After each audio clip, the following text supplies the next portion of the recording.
حلت على المسلمين بعد قتل علي سلام الله تعالى عليه في محرابه، وما جاء بعد قتله من ظلامات ضخمة على أبنائه وعلى أتباعه. يعني بعد ظلامة أمير المؤمنين بدأت صفحة أخرى من الظلامات، وهي ظلامة الإمام الحسن سلام الله تعالى عليه، الإمام المجتبى الذي وقعت عليه ظلامة ضخمة من أتباعه وحتى من أعدائه وأتباعه. اليوم تجد بأن ظلامة الحسن ضخمة جدا، يعني 15 في شهر رمضان هي ذكرى ولادة الحسن، ما تجد آثار لهذه الذكرى، يعني ماكو تفاعل من المجتمع الموالي لأمير المؤمنين. والسبب هذا تقصيره، لأن التاريخ عندما كتب بأقلام المأجورين، عندما كتب التاريخ الإسلامي بأقلام بني أمية وأقلام بني العباس أعداء أهل البيت،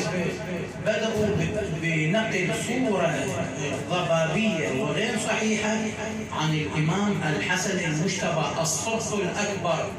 أول حلقة وصل تكون بين النبوة والإمامة، أول مولود هذا الإمام الحسن عندما بشر به